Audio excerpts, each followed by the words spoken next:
Today, I wanted to talk about, in today's training, I want to talk about, especially for women, I want to talk to you guys about flexible nutrition and really our approach that we should be having to dieting. Because from what I see, or from what many people tend to do in the world of health and fitness and dieting is we tend to do the same thing over and over and over without ever changing up our approach, without ever changing anything, regardless of what's going on in our life. And so people assume that they should just, eat a certain amount of calories or a certain number of macros day in and day out, week after week, month in and month out, and never change anything. And the thing is that it takes time to break these old mental habits that there's like these healthy foods and there's these like not healthy foods and there's like a right way to eat and there's a certain number of macros that I should always be eat. But there's really nobody talking about how to make your diet adapt to your lifestyle. And we need to kind of think about nutritional flexibility as it pertains to lifestyle and as it pertains to living a fat loss lifestyle, right? So essentially really like what it takes to be lean for life, okay? Because what we need to understand is that things are not always going to be the same, right? And you need to be able to adjust accordingly, to life if you have any chance of really sustaining a lean life and, being able to do it on the fly. And so some of this stuff is going to be, a little bit review, especially if you've been listening to my recent videos. But others, of it will actually be, should be really useful for you. And especially this is going to apply to women specifically. Okay, but men, you can still take advantage of this. So let's first talk about this whole idea behind Menses, okay? So, and review a little bit about the menstrual cycle. So, the thing that we now know and that, from watching my videos is that you have these different hormones, right? These different hormones are dominant at different times of your menstrual cycle. And so the first 2 weeks of your menstrual cycle, so the time after bleeding, once bleeding starts, those first 2 weeks, you're actually in a more estrogen dominant and more insulin sensitive state, meaning you can handle more carbohydrates and more stress. In the last 2 weeks of your menstrual cycle, you are far more carb resistant and more stress sensitive. And so you're going to be more insulin resistant and stress reactive, okay? And so stress combined with carbohydrates are going to be more of an issue the last 2 weeks of your menstrual cycle leading up to Menses again, okay, versus the 2 weeks right after Menses, okay? And so that's going to be really important for you guys to understand because then you can start to adjust and understand how to manipulate your carbs depending on and how to use it to your advantage depending, where you're at in your cycle. So if that's the case, then what you're going to want to do is you're going to want to be able to get away with more carbs in the beginning of your cycle, and then you're going to also want to go less carbohydrates later on in your cycle, okay? And that's going to really, the thing is not every woman is going to be the same. And so it's really going to depend on each woman, and you're going to need to be flexible within that menstrual cycle and understand how you particularly react, okay? Some people get really hungry, some people get sort of really big mood swings, and so you're just gonna have to remember that, and as the menstrual cycle approaches, and so one thing that happens is estrogen and progesterone levels drop off, and that's going to change some of the brain chemicals like dopamine and serotonin, okay? And so that is when you can begin to use things like amino acids and 5-HTP and tyrosine and things like cocoa powder to deal with some of the mood and craving fluctuations that are going to happen around Menses, okay? Sorry, my back's tight.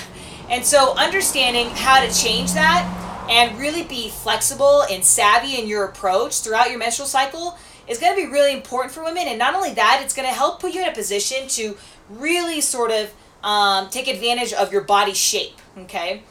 And so the next thing that I want you to understand is perhaps the biggest one is what happens when we encounter stress, right?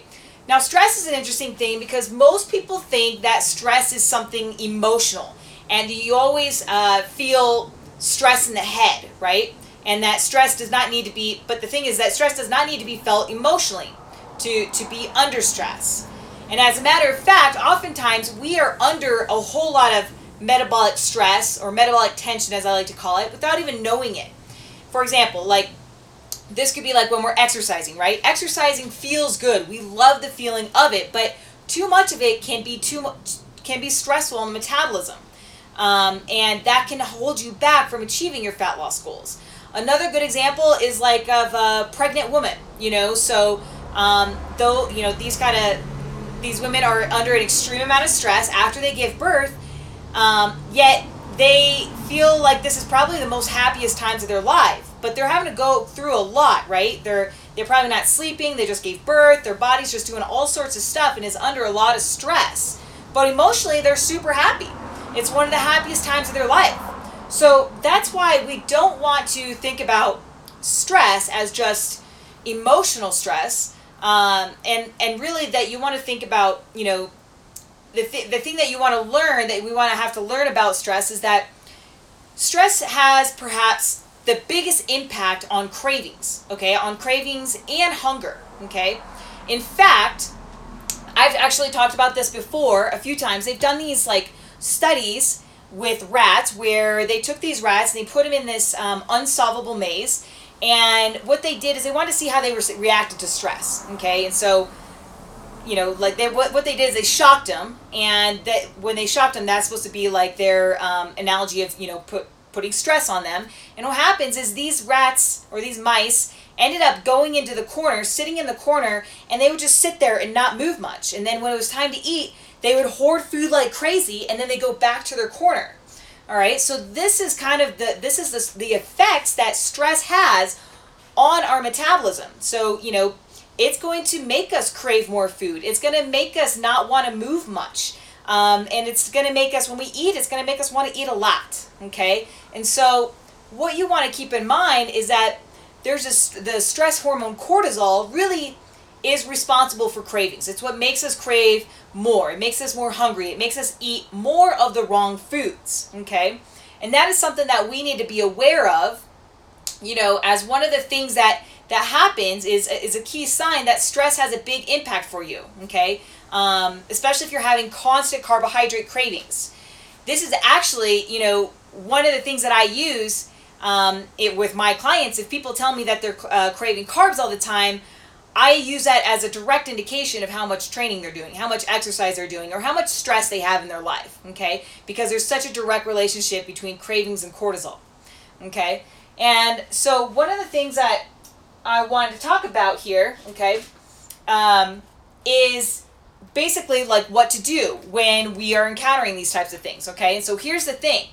The more carbs you eat up to a particular level, the less impact of cortisol, okay? So and really, like, why is that?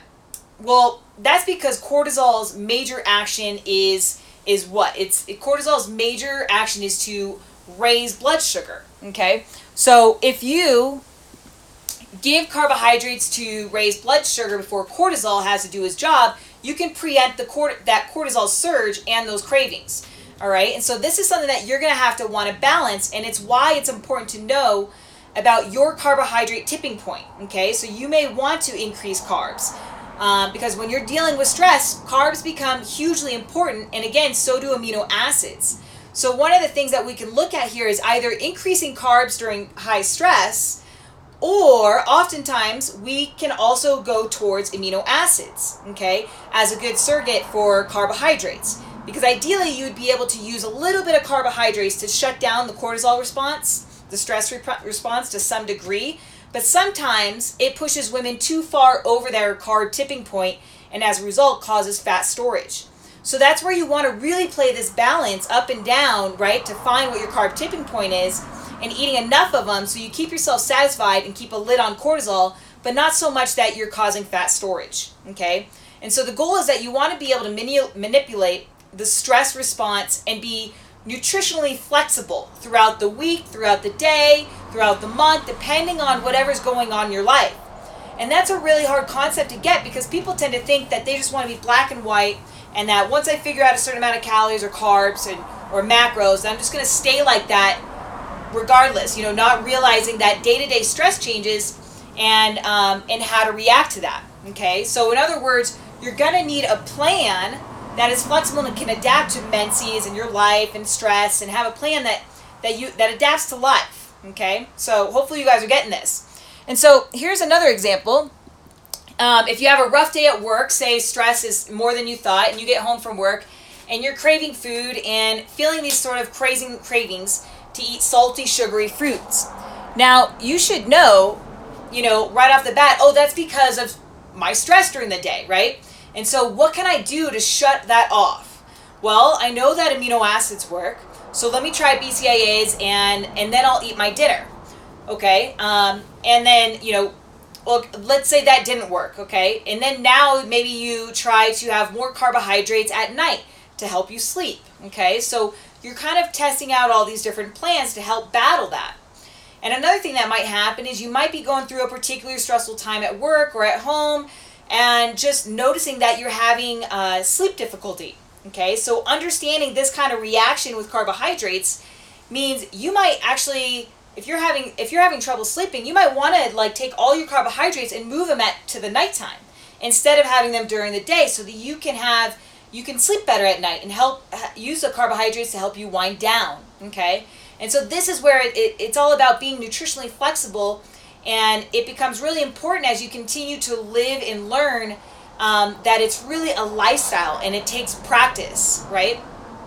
And the thing is, it's not going to be the same for every single person. So this is why I can't say that oh, this many carbs on this day or at this time of the month or at this time of the day, and it's going to be really completely dependent on you, okay?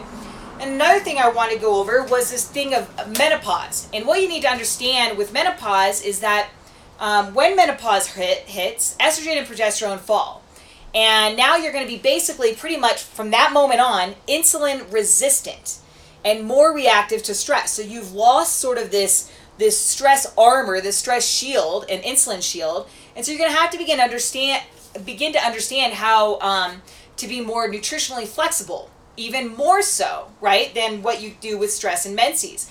But the point here is that menopause, you're going to have to learn how to really decrease carbs, okay? So you're going to have to decrease carbs and probably rely more on amino acids, and making sure that, some of the other tools that I've talked about, such as amino acids and cocoa powder, and those kind of things are helping you deal with any sort of carb cravings, okay?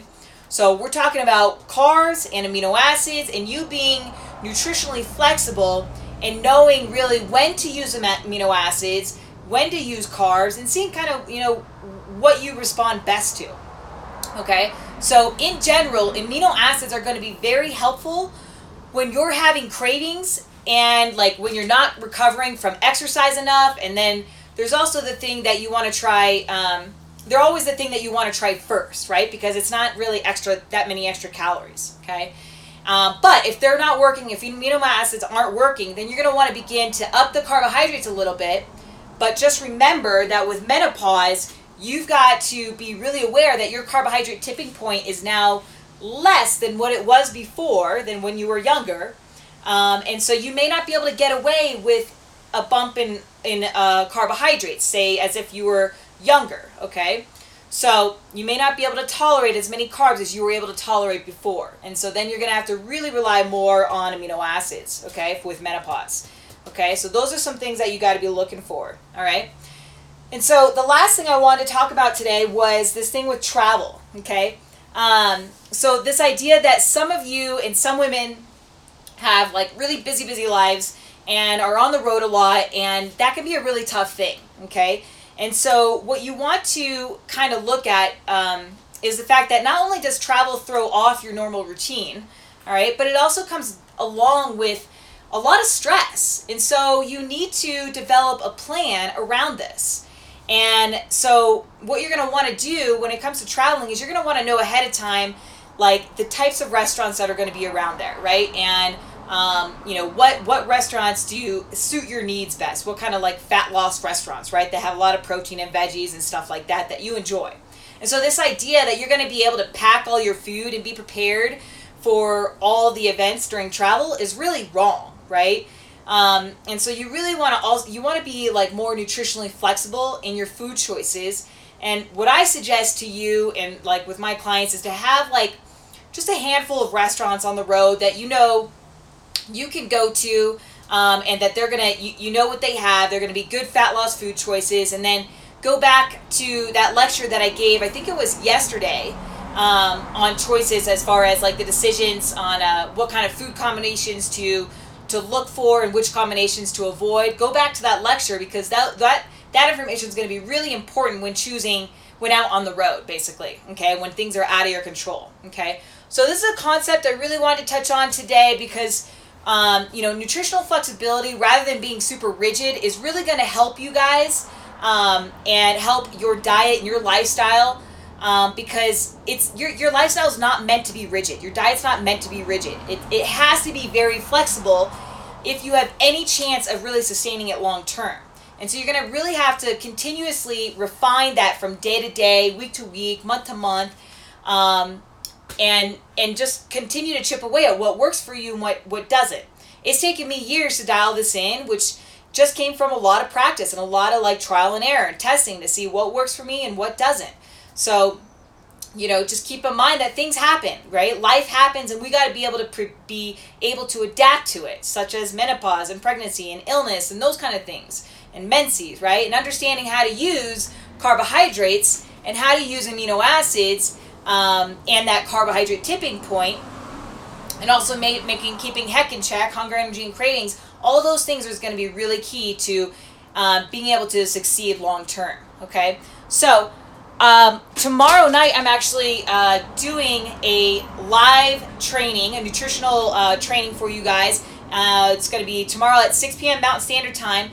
And I have, I think, 30 people on right now. I get 40 people that can register for it. So if you guys are interested in more training like this, then head on over to the link in my bio. Click that link, enter your email address, and get yourself registered for that, because I'm going to be talking about my 5 secrets to achieving a body that reflects all your hard work in the gym without, this is the important part, right? Because anybody can really kind of do that by working harder, but without the obsessiveness and the stress and the rigidness that comes with traditional diets. So what I'm going to teach you tomorrow night is how my clients and I have been able to stay lean for life, right? And how to do it with more freedom to eat the foods that we love and to work out when we want, how hard we want, and to really just, keep our passion for fitness alive. So if you guys want in on this, you got to sign up. Click the link in my bio.